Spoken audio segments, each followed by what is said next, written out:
everyone. Welcome to FDR India. Namaste, sir. Namaste, Bhanu. Sir, recently Congress MP, Karnataka Congress MP D.K. Suresh has made some controversial statements. He stated that the central government is not giving is giving injustice to the southern states. If this continues, we would be demanding for a separate country for South India. How would you see this?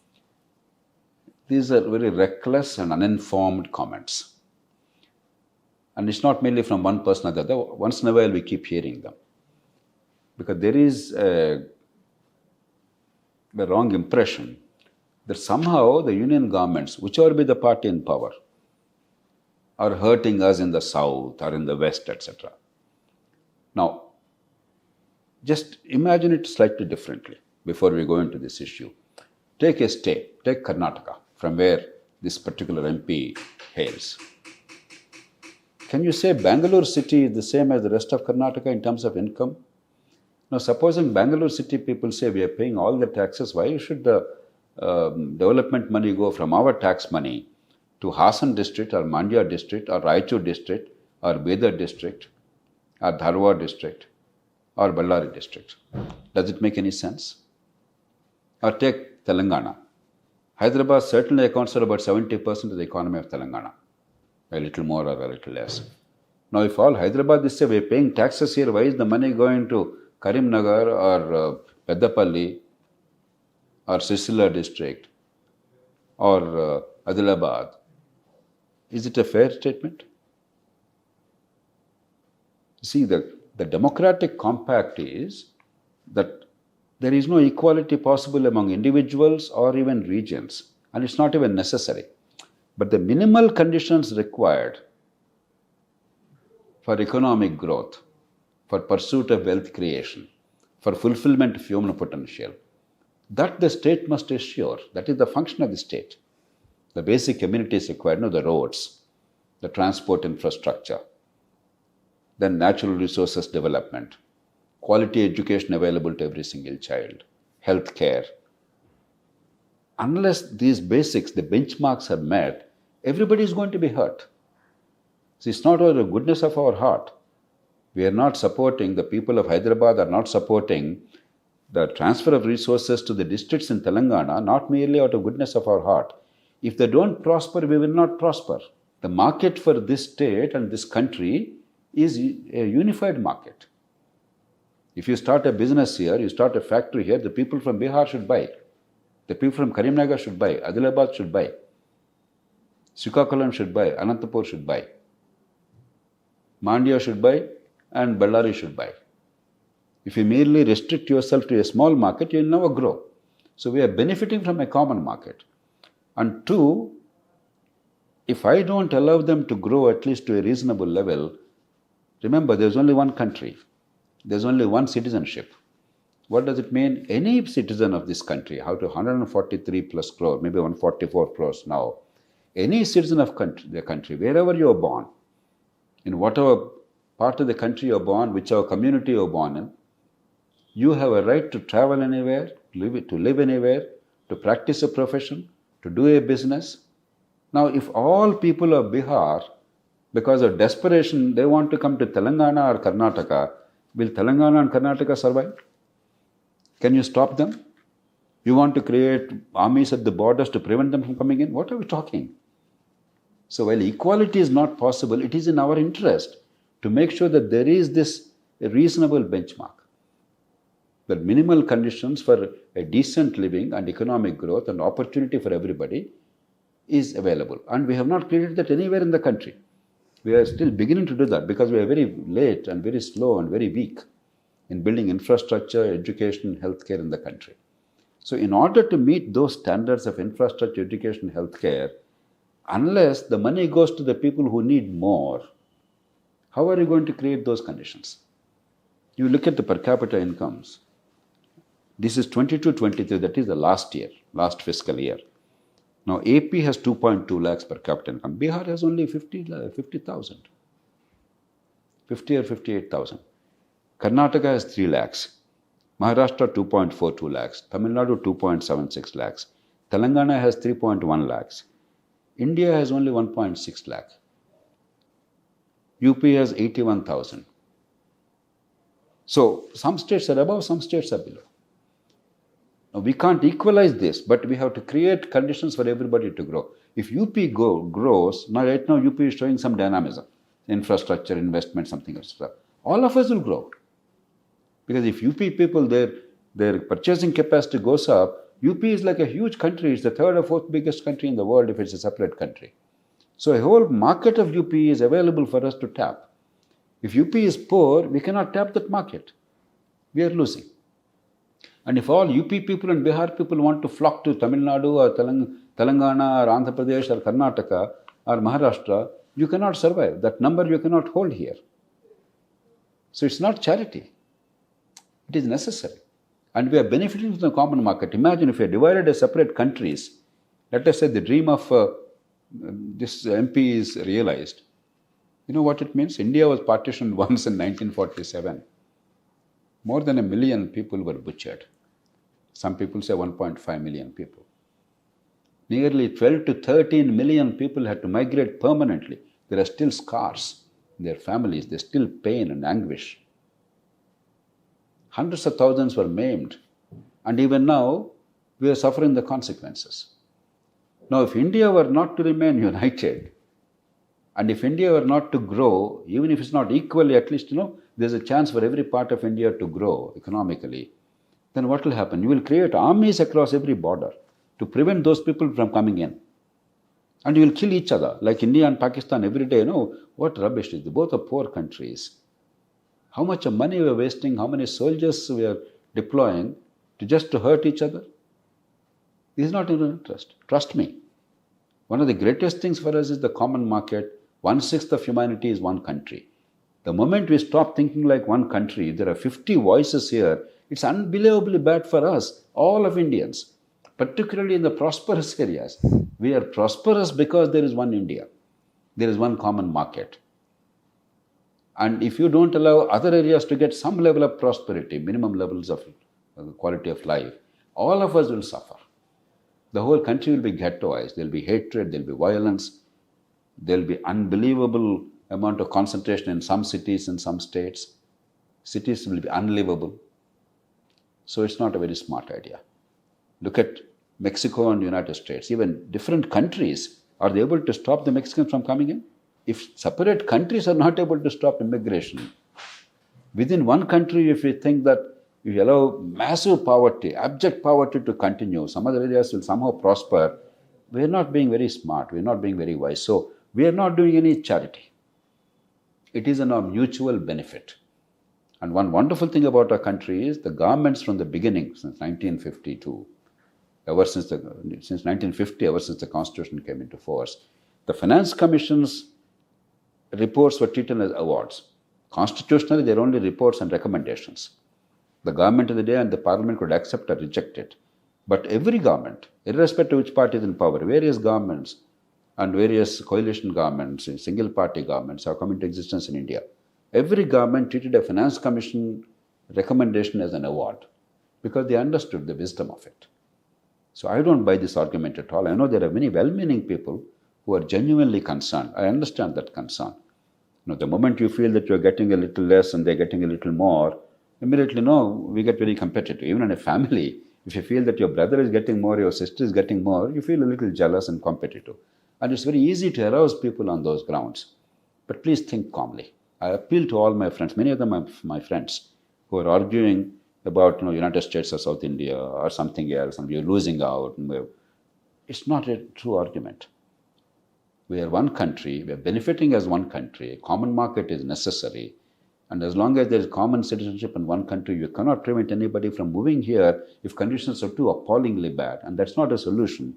While migration should be allowed within the country and across the world wherever possible, migration cannot be a solution to a country's problems or a region's problems.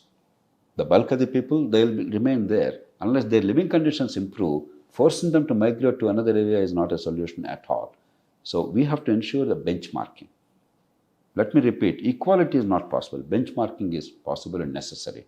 When there is so much of divergence of per capita income, the poorer regions, they do require some assistance from the rest of India to have some minimal levels of learning, education, healthcare, basic infrastructure and quality of life, so that they can then create wealth. Then everybody prospers. Otherwise, we'll have an extremely dangerous situation, not only affecting the unity of India, but the happiness and harmony of all of India. And it's an absurd notion to think that we can break up and live in harmony or peace or prosperity. It will be a disaster for the country. I have no doubt whatsoever. A united India is absolutely critical for our collective economic growth. It's critical for peace and harmony, and therefore it's critical for freedom for all of us. This is not something casually I'm saying. I'm saying with the deepest feeling. I'm a great supporter of decentralization of power, of federalism. But federalism does not mean you break up the country and create barriers of trade and human movements and create armies across the borders and fight and kill each other. It's a terrible idea. So why do you think political parties always trigger this North-South issue? Are they trying to divert from the main problem? No, some of it is genuinely, when you see the numbers, you get a little. But if you don't examine an issue holistically, you view it from a microscope, you take something, blow out of proportion. So it's easy to get rattled. Once I convince myself, that's why, Buddha said, Samyak Drukpadha, perspective. Very often in our public debate, perspective is missing. This way, this is all I see. I don't see the bigger picture. What are the causes and consequences? And if I take a stand, what is the likely outcome of that? You don't anticipate. The second is politics of hate, politics of division is more profitable in the short term than politics of unity and politics of wisdom. It's always difficult to tell the people we are all one. Let us grow together. It's always easy to say he's the enemy, let's beat him up and let's take it. All over the world. What is Trump doing in America? So it's not unique. That is one of the problems of politics. To rouse the wrong kind of a competition, instead of having a competitive urge, all right, Bhanu is doing very well, let me also do as well. That is the right kind of competition, to emulate you, to get the best out of you, to work harder and harder. But Bhanu has something I don't have, let me take it from her. That's a very dangerous thing. The moment you make people believe that them versus us, that they, somebody else, is the cause of our problems, it may be region, it may be religion, it may be language, it may be caste, it may be anything, then we are courting disaster. I have no doubt whatsoever. Our problems are largely created by history, by geography. For instance, the regions which benefited from British India's rule, particularly those that had a Raitwari system, where the tenants' rights were recognized and respected right from British days, like in the Madras Presidency, Sir Thomas Munro. He did that. And in those areas, prosperity came up faster. So it's a legacy of history. Even some other parts, like in northern part, Bengal Presidency, there was no Raitwari system. Jamindari system continued until independence, and therefore historically they were a century behind. How are people of Bihar and UP guilty? They are victims of historical process. In any case, if they don't grow, how are we going to prosper beyond a point? So these are not very well thought out ideas. And politically, it's always profitable to divide people. When our democracy is robust but flawed, I always say this, it's real and robust, but it is flawed, highly centralized. When people don't really understand the link between the vote and the consequences to themselves, in such a situation, it's very easy to provoke hatred and anger and animosity and make people vote. Because primordial loyalties, once they are aroused, they become means of political mobilization in a country where genuine mobilization is not being done because of very weak and feeble leadership. The cheap way to do it is reservation for you, not for him. For you, but not for him. X versus Y. This state versus that state. This region versus that region. This religion versus, or South versus North is easy. That's a cheap politics. But I think we need to rise well above that.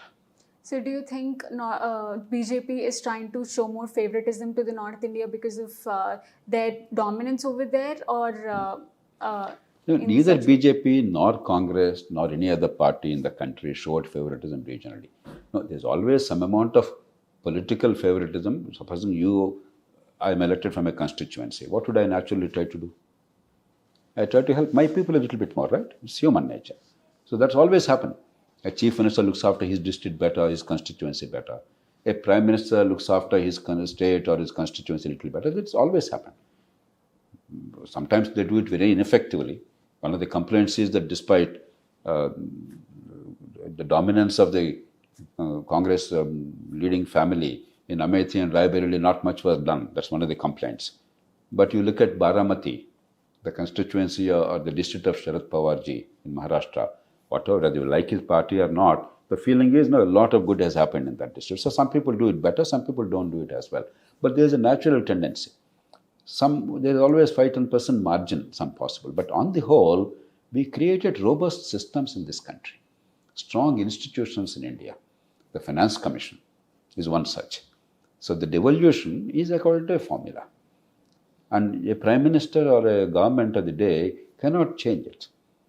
Similarly, within a state equally, among regions or districts, the allocation of resources is by and large equitable.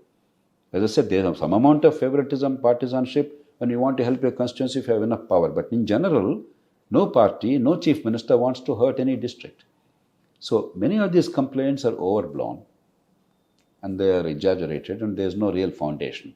But it's a common thing. No, my region is neglected, my district is neglected, my constituency is neglected. This is common refrain, but that's the art of democratic politics. You have to somehow mobilize the people and popular opinion. But India always had robust systems to ensure that there is equitable distribution of the public money based on programs, benchmarking, like centrally sponsored schemes, for instance, whether it's education or healthcare or many other programs. There is an equitable formula-based system. Rules are somewhat uniform. If somebody does more competently and get more benefit, so be it. If somebody gets less competently, for instance, you take Employment Guarantee Act. There was a time when then Andhra Pradesh was getting 8,000 crores out of the total country's expenditure of 60,000 crores. Now many poorer states are saying, what is this? Because Andhra Pradesh, of the smartness, they built a proper mechanism and they were utilizing, they were tapping the resources. Other states wisened up, they are also using it a little better now. So sometimes it's also the competence of a state to utilize what's available. The capacity to utilize also is required. But in general, I don't think partisanship is a big factor in allocation of resources within the country, either within a state across districts or within the regions and states across the country. So coming to delimitation, it's basically that the seats are allocated based on the population. If that is the case, North India has more benefit because they are more populous in nature and less developed, and that in South it is more of the vice versa. How what balance should the central take in to allocate funds accordingly? No, funds are not the issue. We discussed the funds, but the constituency boundaries, as far as funds are concerned, as I mentioned to you already, the Finance Commission mechanism and under the centrally sponsored schemes which are beyond the Finance Commission, some kind of a benchmarking system so that the basics are available in all parts of the country to allow in a modern economy sustain growth and opportunity. Ultimately, we want growth for the economy, opportunity for everybody. If quality education and healthcare are not available, if skills are not available, there's no productivity. If basic infrastructure of certain standards is not available in any part of the country, then economic growth is not possible. So you have to take care of infrastructure and basic amenities, and you have to take care of individual human capacity and productivity. And there is a tremendous divergence in terms of resource base available in the respective states. So until they reach a certain level, that equalization is required. It's not equality, but it's something like equity. It is giving opportunity. But insofar as your allocation of political representation is concerned, look at any democratic constitution in the world. As a principle, the lower house, the house of the people, is always based on demography. One person, one vote, and roughly equitable number of people voting for one representative. One representative represents roughly equal number of people. In some countries, it's almost mathematical equality is practiced. In our constitutional laws, we said as far as it's practicable, because very large states, very small states, etc. And we continued that. That's why 1951 census was the basis for the first delimitation in India, when we had the 52 election. Then 61 census was the basis of the next delimitation of India, when we had the 62 election. Then 71 election was the basis of delimitation. Then it stopped, because during emergency, The constitution was amended by Mrs. Indira Gandhi's government to say that the seats allocated in Lok Sabha for every state will be frozen on the basis of 1971 census for 25 years. Now, 25 years, the same number continued. The combined Andhra Pradesh had 42, Tamil Nadu had 39, Karnataka, if you recall, had 28, Maharashtra had 48, undivided Bihar had 54, undivided UP had 85, and so on. Then 2001 came, 25 years after the last amendment, the constitutional amendment. And I played a significant role in that. The Vajpayee government was in office. That was the time, if people recall, after Pokhran explosions, India was facing monumental sanctions. United States was opposed to us. Many other countries were trying to hurt us. We were not getting economic support. We were not getting technology. So whatever Vajpayee government was doing was against the global sanctions. So at that time, Mr. K.C. Sivaramakrishnan, the former Secretary Government of India, Urban Development, and we got together and we put together the full Election Commission of India. At that time, Mr. Lingdo was the Chief Election Commissioner of India, and his whole commission, all the 3 members were with us. Then all the state election commissioners, we put them together. Then at the time, Law Minister was Mr. Arun Jaitley. So we had a national conference. We pleaded with them, look, India is now in a difficult situation.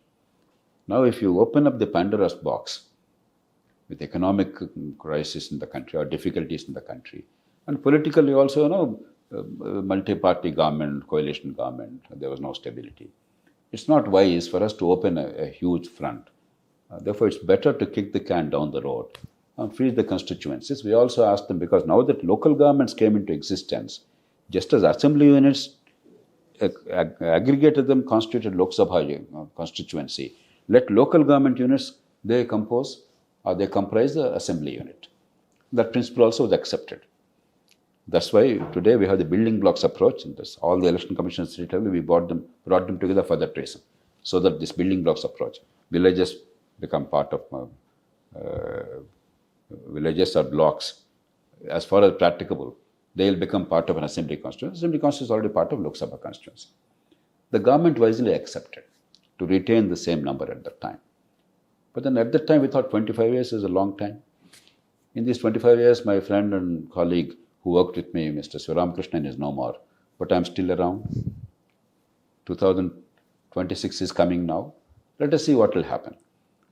But my belief is, if we put our heads together, there is a way of resolving it. There is no one simple answer. There are several ways of resolving it. But fundamentally, it's a political decision. Given the conditions in those days, the political system agreed to continue the status quo.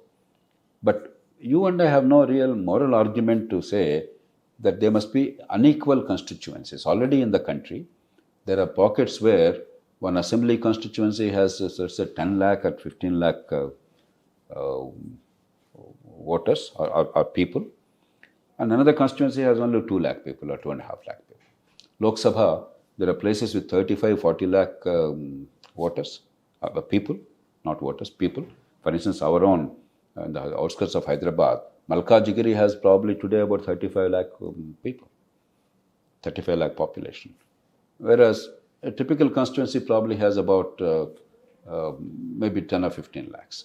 So there's a lot of divergence already. In Bandra, I think at one time, the assembly constituency itself in Mumbai city had some lakhs of people, almost like a Lok Sabha constituency. So there's a lot of inequality.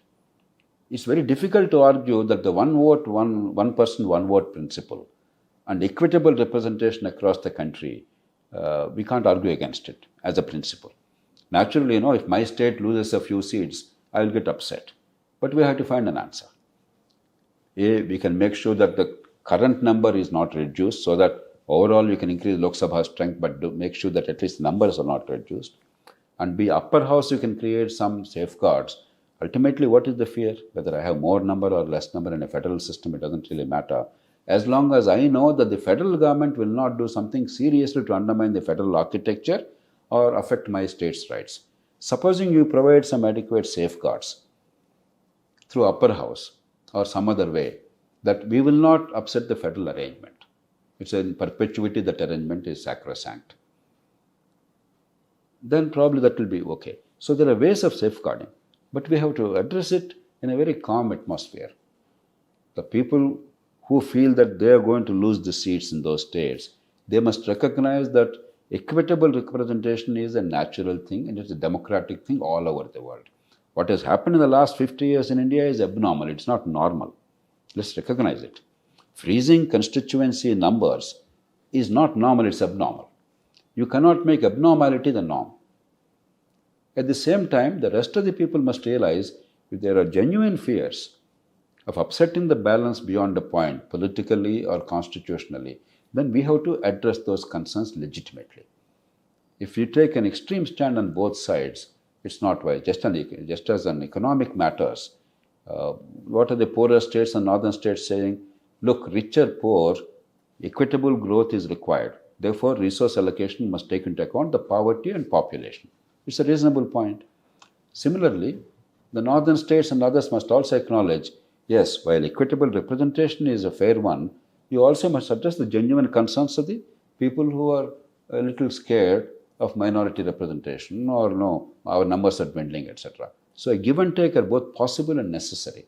But arousing animosities and saying, my God, this is going to be a disaster, it's nonsensical.